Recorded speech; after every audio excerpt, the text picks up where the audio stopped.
A cop knocked on my door at 3 a.m. asking, "Where were you when your brother's house caught fire?" The knocking wasn't gentle. 3 sharp bangs that pulled me from sleep so fast my heart was already racing before I'd fully processed what was happening. I stumbled to the door in boxers and a t-shirt, squinting through the peephole at 2 uniformed officers standing under my porch light with expressions that made my stomach drop. The shorter one had his hand resting on his belt near his radio, and the taller one was looking past me into my apartment, like he was cataloging everything visible from the doorway. I opened the door with the chain still on, because something about their body language screamed that this wasn't a wellness check or noise complaint. The shorter officer held up his badge and identified himself as Officer Garrett, then asked the question that would change everything. "Where were you when your brother's house caught fire?" His tone wasn't curious or concerned, it was accusatory, like he already knew the answer and was testing whether I'd lie. I blinked at him, trying to make my brain work at 3 in the morning while processing words that made no sense strung together. "My brother Liam's house caught fire? When? Is he okay? Is his family okay?" The questions tumbled out before I could stop them, genuine panic replacing my initial confusion. Officer Garrett's expression didn't change. He repeated his question, slower this time, emphasizing each word like I was being deliberately difficult. "Where were you when your brother's house caught fire?" I stammered that I'd been here, asleep, that I worked a double shift yesterday and crashed around 10. The other officer, whose name tag read Holbrook, asked if anyone could verify that, and I said no. I lived alone. Garrett asked if I minded if they came inside to talk, and something in his voice made it clear this wasn't really a request. I unhooked the chain and let them in, my hands shaking as I fumbled for the light switch.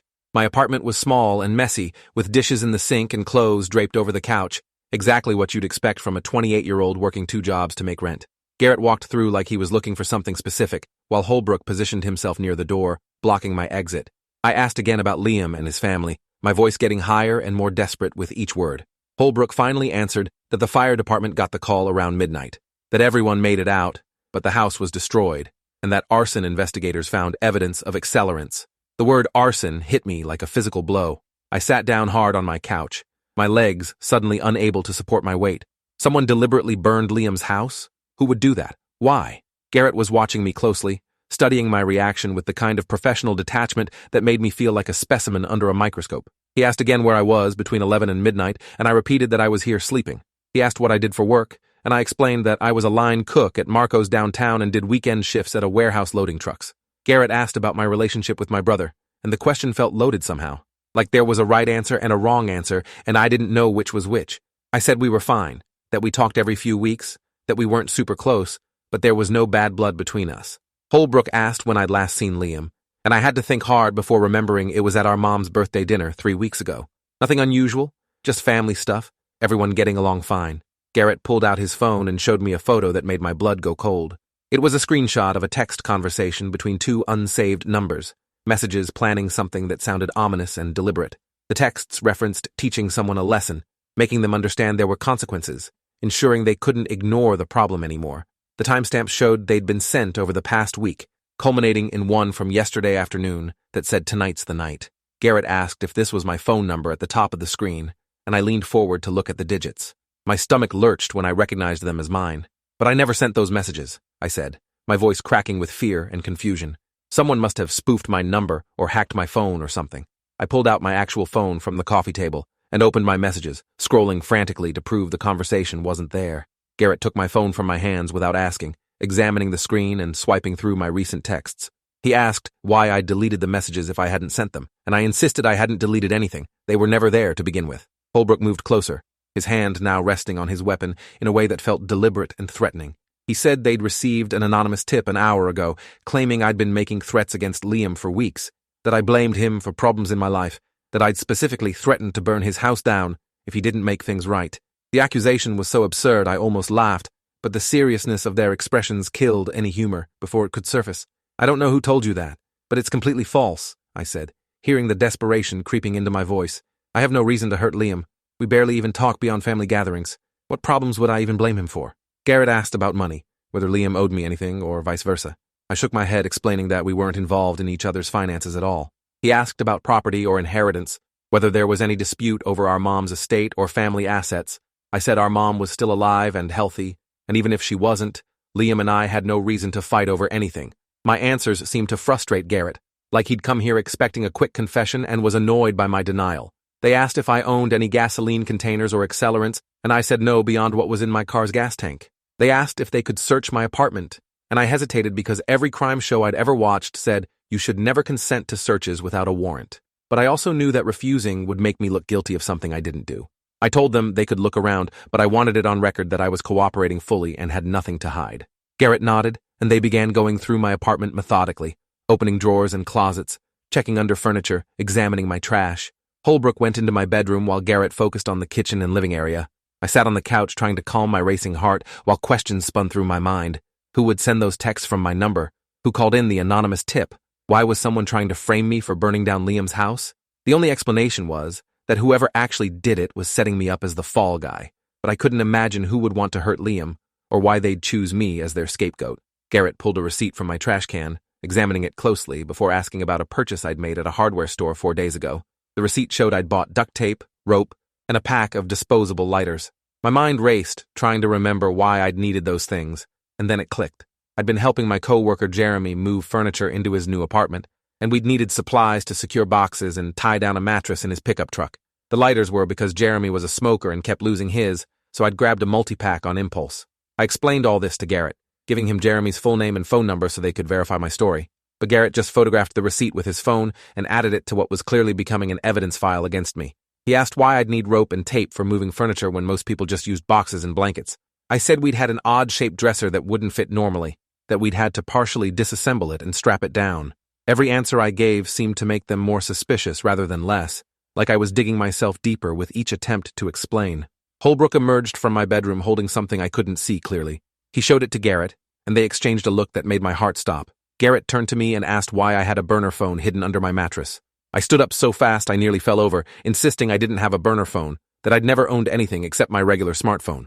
Holbrook held up a cheap flip phone, the kind you could buy at any convenience store with cash and no registration required. He said it was wedged between my mattress and box spring, and asked again why I had it if I claimed it wasn't mine. Someone must have planted it there, I said, knowing how crazy that sounded even as the words left my mouth. Garrett asked when the last time I'd changed my sheets was, and I had to admit it had been over a week, maybe 2. He pointed out that meant someone had broken into my apartment, planted a burner phone under my mattress, and left without me noticing. The skepticism in his voice was unmistakable. I insisted that was the only explanation because the phone wasn't mine, but I could see neither of them believed me.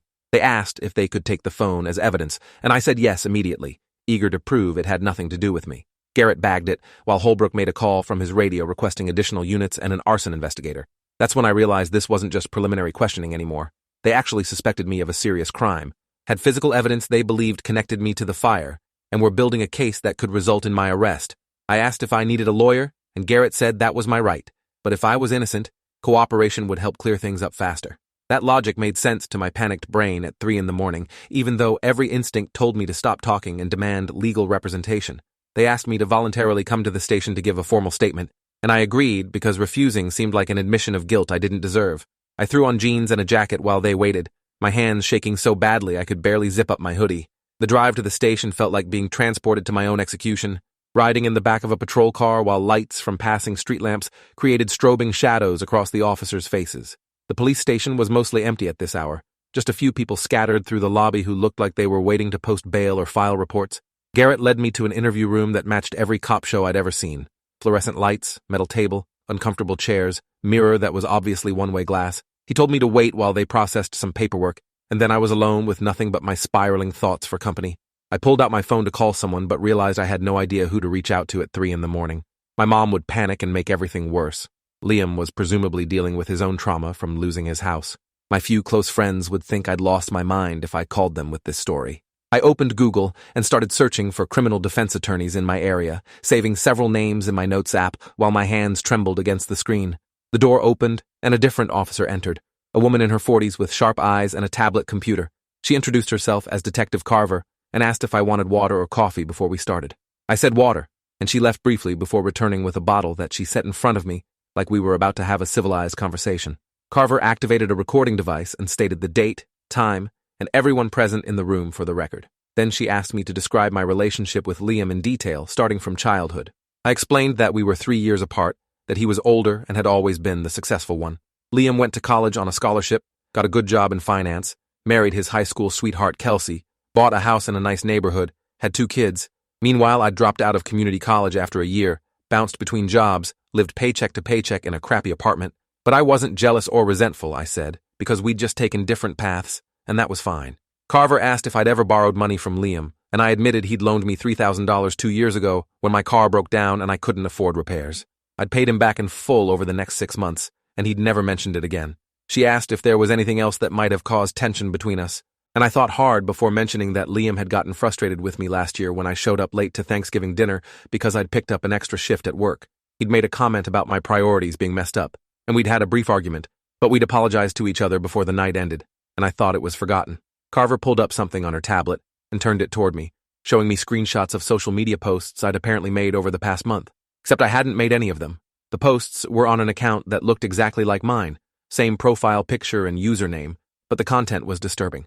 One post complained about Liam having everything handed to him while I struggled. Another said people like him needed to learn that actions had consequences. A third, from 2 weeks ago, specifically referenced burning bridges and watching everything someone cared about turn to ash. The posts had my name attached to them, but I'd never written any of those words. I told Carver that someone had either hacked my account or created a fake one, and I could prove it by showing that none of those posts appeared on my actual profile. She took my phone and verified that the posts weren't visible on my end, which she noted in her report. But she also explained that the posts had been seen by dozens of people before being deleted, and screenshots existed as evidence regardless of whether they were still live. Someone was methodically framing me, creating a paper trail that made me look obsessed with my brother and capable of violence. I asked Carver directly who would do this and why. She said that was what they were trying to determine, but right now, all the evidence pointed to me being involved in the arson. The fake texts from my number, the anonymous tip about threats, the suspicious purchases at the hardware store, the burner phone hidden in my apartment, the social media posts. Each piece individually might be explained away, but together they formed a compelling narrative of premeditation and guilt. I insisted again that I was being framed, that someone was going to enormous lengths to make me look guilty of a crime I didn't commit. Carver asked who had access to my apartment, who knew enough about my life to create such a convincing frame job. I said only the building superintendent had a spare key, and maybe a couple of friends who'd visited over the years, but wouldn't remember where I kept spare keys. She asked about enemies or people with grudges against me, and I came up empty. I wasn't important enough to have enemies. I worked 2 low-level jobs, paid my bills, kept to myself. There was no one in my life who would benefit from me going to prison or who hated me enough to orchestrate something this elaborate. Carver let me sit in that room for another hour while she supposedly checked my alibi, though without witnesses or security footage there was no way to prove I'd been home asleep when the fire started. When she returned, her expression had hardened into something that looked like disappointment mixed with determination. She said they'd contacted Jeremy, who confirmed I'd helped him move but couldn't recall me specifically buying supplies at the hardware store, suggesting I might have purchased the items for another purpose and used the move as cover. The burner phone had been activated 3 days ago and contained text messages to a number that had been used to contact someone claiming to have information about Liam's schedule and when his family would be home.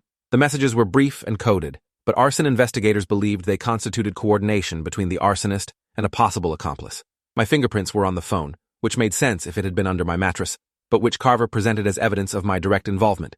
I explained that my fingerprints would naturally transfer if someone planted the phone under my bedding, but she pointed out that required believing an elaborate conspiracy theory rather than the simpler explanation that I was guilty. They kept me in that interview room for 6 hours total, cycling between Carver and other detectives who asked the same questions from different angles, trying to catch me in contradictions or admissions. I stuck to my story because it was the truth, but I could see them losing patience with my denials. Around 9 in the morning, Carver informed me that based on the evidence collected, they were placing me under arrest for arson and attempted murder. The attempted murder charge made me physically sick because it meant they believed I'd deliberately set the fire knowing Liam's family was inside. I was read my rights and processed through booking, fingerprinted and photographed and stripped of my personal belongings. They put me in a holding cell with 2 other guys who looked like they'd had rough nights of their own. And I sat on the metal bench trying to process that my life had just been destroyed by someone I couldn't identify for reasons I couldn't understand. My arraignment was scheduled for Monday morning, which meant I'd spend the entire weekend in jail unless I could post bail, but my savings account held maybe $800, and I doubted any bail bondsman would take a risk on an arson suspect with no collateral. My one phone call went to my mom, who answered cheerfully until I explained where I was and why. Her voice shifted from happy to confused to angry in the span of 30 seconds. She demanded to know what I'd done, and I insisted I hadn't done anything, that I was being framed. She said Liam had called her from the hospital where they'd taken Kelsey and the kids for smoke inhalation treatment, that he was devastated about losing everything they owned. I asked if he'd mentioned me at all, if he suspected me of anything. Mom said no. Liam had no idea who would target their family like this. That small piece of information gave me hope that at least my brother didn't believe I was guilty, even if the police were convinced. Mom said she'd try to find a lawyer and would be at my arraignment, and I could hear her crying when we hung up. I spent the weekend in that cell trying to piece together who would have access to my phone number, my apartment, my social media accounts, and detailed knowledge of my life. The list of people with that level of information was depressingly short. Immediate family, a few close friends, current and former co-workers, my landlord. None of them had any reason to frame me that I could identify. Monday morning arrived and I was transported to court in handcuffs, shuffled into a courtroom packed with other weekend arrests. My mom sat in the gallery looking exhausted and worried, and next to her was a man in his 50s wearing an expensive suit who turned out to be the lawyer she'd somehow hired. His name was Douglas Finch, and during our brief consultation before the hearing, he explained that the evidence against me was circumstantial but damaging. The prosecution would argue for high bail, given the severity of charges and apparent premeditation. Our best strategy was to emphasize my clean record, stable employment, and community ties, while highlighting the possibility I was being framed. When my case was called, the prosecutor painted me as a dangerous individual who'd methodically planned and executed an attack on his own family out of jealousy and resentment. Finch countered that there was no direct evidence placing me at the scene, that the supposed evidence could easily have been planted or fabricated, and that I deserved the presumption of innocence. The judge set bail at $75,000, an amount that might as well have been $1 million for someone in my financial situation. Mom tried to mortgage her house to pay a bondsman, but the process would take days, so I was transported back to jail to await trial. The next 3 weeks in county lockup were simultaneously the longest and shortest of my life. Long because every day felt like a year of anxiety and helplessness. Short because my trial date approached with terrifying speed, and I still had no idea how to prove my innocence. Finch visited twice a week to update me on the investigation and prepare our defense. He'd hired a private investigator who was trying to trace the burner phone and fake social media accounts back to their source. The investigator had discovered that the posts targeting Liam had been made from IP addresses all over the city, suggesting the person responsible was using VPNs or public Wi-Fi to cover their tracks. The texts from my spoofed number had been sent through an internet service that allowed users to display any caller ID they wanted, a common tool for phone scammers that also made it impossible to trace the actual sender. Everything about the frame job showed sophistication that seemed beyond what a casual enemy would employ, suggesting either professional involvement or someone with significant technical knowledge. Finch said our best hope was that arson investigators would find physical evidence at the fire scene that pointed toward a different perpetrator, something that couldn't be explained by the prosecution's theory of my guilt. During one visit, Finch brought news that made my pulse spike with confused relief. Arson investigators had recovered accelerant residue from multiple points around Liam's house, indicating the fire had been set professionally using techniques that suggested either training or research. They'd also found evidence of forced entry on a basement window that the family hadn't noticed before evacuating, proving someone had broken in rather than using a key or being invited inside. Most importantly, a neighbor's security camera had captured footage of a figure in dark clothing approaching Liam's house around 11:30, moving with purpose toward the side of the building before disappearing from view. The footage was grainy, and the person's face wasn't visible, but their body type and movement patterns didn't match mine. Finch said this could be the breakthrough we needed, physical proof that someone else had been at the scene around the time the fire started. The prosecution would argue I could have hired someone or worked with an accomplice, but it introduced reasonable doubt that I'd acted alone or at all. The private investigator was working to enhance the security footage and identify the figure, though success wasn't guaranteed given the video quality. My trial began on a cold morning in late October, 6 weeks after my arrest. The courtroom was packed with spectators, drawn by the sensational nature of the case. Brother accused of trying to murder his own family out of jealousy and resentment. Liam sat behind the prosecution table looking devastated and betrayed, occasionally glancing at me with an expression I couldn't read. Kelsey was there too, holding their kids close and shooting me looks of pure hatred.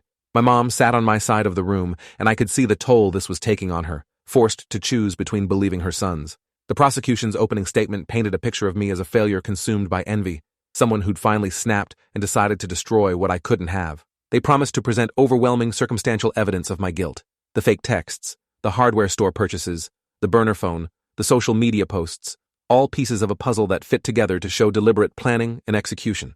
Finch's opening emphasized reasonable doubt, the lack of direct evidence, and the very real possibility that someone had gone to great lengths to frame me for reasons we hadn't yet uncovered. The prosecution called witness after witness over the first 3 days of trial. Jeremy from my work testified about helping me move and confirmed I'd bought supplies but couldn't say what I'd used them for after. The hardware store clerk identified me from surveillance footage making the purchase that included lighters. The anonymous tipper turned out to be a woman named Linda, who lived near Liam and claimed she'd overheard me making threats at a family gathering, though I had no memory of ever meeting her, and Finch tore apart her testimony on cross-examination, revealing she couldn't provide specific details about what I'd allegedly said or when. The detective who'd searched my apartment testified about finding the burner phone and described my reactions as suspicious and evasive. A technology expert explained how the text from my number could have been sent and how the fake social media accounts had been created, inadvertently supporting our defense by demonstrating how easy it was to frame someone with basic technical knowledge. On day 4, Liam took the stand, and that's when everything shifted in ways I couldn't have predicted. Liam testified that he and I had always had a good relationship despite our different life paths, that he'd never felt threatened by me or feared I'd harm his family. The prosecution pushed him to remember any incidents of jealousy or resentment, and Liam admitted there'd been moments where I'd seemed frustrated with my circumstances, but he'd never interpreted that as directed toward him personally. Then the prosecution asked about the money I'd borrowed 2 years ago, whether paying it back had caused me financial hardship. Liam said I'd made regular payments without complaint and had even refused his offer to forgive the remaining balance, insisting on repaying every dollar. The prosecution tried to frame this as me feeling indebted and resentful, but Liam pushed back firmly. "My brother isn't capable of this," he said, his voice breaking. "Someone is trying to destroy our family and they're using him to do it." The judge had to call a brief recess while Liam composed himself, and when we returned, the prosecutor looked frustrated that their star witness wasn't cooperating with the narrative they'd built. On cross-examination, Finch asked Liam if he could think of anyone who might want to hurt his family or frame me. Liam hesitated, and I could see him wrestling with something he didn't want to say. Finally, Liam admitted there was someone. 6 months ago, he'd fired his assistant at work, a guy named Owen who'd been stealing from the company and falsifying expense reports. The termination had been ugly, with Owen threatening legal action and making vague statements about Liam regretting his decision. Liam had reported the threats to building security and thought nothing more of it until now. He provided Owen's full name and last known contact information, and I watched the jury's expressions shift slightly as they processed this new information. Finch immediately requested a recess to investigate this lead, and the judge granted 48 hours to determine if Owen was relevant to the defense. The prosecution objected strenuously, arguing this was a last-minute attempt to introduce alternative suspects without evidence, but the judge overruled them and dismissed the jury until Wednesday morning. Finch and the private investigator spent the next 2 days doing a deep dive into Owen's background, and what they found was damning enough to potentially change everything. Owen had a history of retaliatory behavior when he felt wronged, including a previous employer who'd suffered mysterious vandalism after firing him. More importantly, Owen had technical skills from his IT degree and previous work in network security, exactly the kind of expertise needed to spoof phone numbers and create fake social media accounts. The private investigator tracked Owen down to an apartment across town and managed to get surveillance footage from the building's lobby. The footage showed Owen entering and leaving at various times, but one timestamp stood out: footage from the day before the fire showing Owen carrying what appeared to be a laptop bag and a cardboard box. When Finch subpoenaed Owen's apartment with the new evidence, police found a laptop containing browser history for research on arson techniques, VPN services, and phone spoofing applications. They also found a box of disposable lighters that matched the brand I'd allegedly purchased, though these were clearly unused and hidden in Owen's closet rather than deployed at a crime scene. Most damning was a notebook containing handwritten notes about my schedule, my address, details about my apartment building's security, and what looked like a timeline for when to plant evidence and how to execute the frame job. Owen was arrested that same day and brought in for questioning, and under pressure from detectives and the overwhelming evidence against him, he confessed to the entire scheme. He'd been consumed by rage at Liam for destroying his career, and he'd decided the ultimate revenge wasn't just hurting Liam, but making his own brother the instrument of that harm. Owen explained in cold detail how he'd researched my life through social media and public records, how he'd followed me to learn my routines and identify vulnerabilities. He'd spoofed my phone number to send the threatening texts, created fake social media accounts using my information, and purchased the burner phone which he'd planted in my apartment during a time he knew I'd be at work. He'd bribed the building superintendent $200 to let him into my unit under the pretense of being a relative who needed to leave a gift. He'd bought supplies at the same hardware store I'd legitimately visited, wearing a baseball cap and glasses that obscured his face but timing his purchase to create confusion about who'd bought what. The anonymous tip had come from his girlfriend Linda, who'd never actually met me but was willing to lie for him. Owen had watched Liam's house for weeks, learning the family's schedule and planning the fire for maximum damage while ensuring everyone could escape. He'd wanted Liam to lose everything material while suffering the additional trauma of believing his own brother had done it.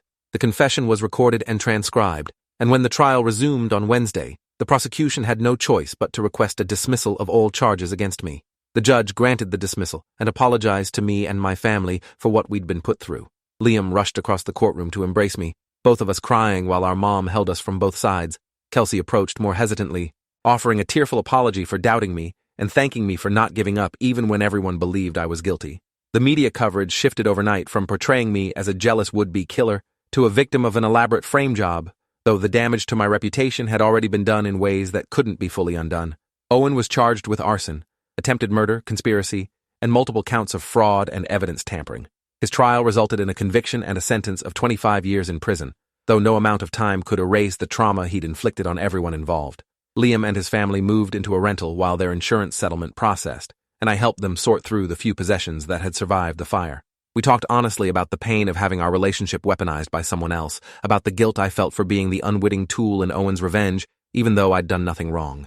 Finch helped me file a civil suit against Owen for damages, though recovering anything financially from someone heading to prison was unlikely. The process mattered more than the outcome, a symbolic reclaiming of my narrative and reputation. My old jobs took me back after the charges were dropped, though I struggled with anxiety and hypervigilance about people following me or entering my apartment. I installed new locks and a security system, and I started therapy to process the trauma of being arrested and jailed for a crime I didn't commit. My relationship with Liam grew stronger through the shared experience of being victimized by Owen's sick plan, and I made more effort to be present in my nephews' lives. 3 years after the fire, I'd rebuilt my life into something stable and good, working as a kitchen manager at a better restaurant and taking online business courses. Liam's family had moved into a new house, and we had dinner together every other week, making up for lost time and reinforcing bonds that had nearly been destroyed. Owen's attack had tried to tear us apart, but instead it forged something stronger from the wreckage he'd created, proving that sometimes the worst betrayals come not from family, but from strangers determined to exploit familial bonds for their own twisted purposes. Thanks for watching till the end. Make sure to subscribe and like to not miss the next story.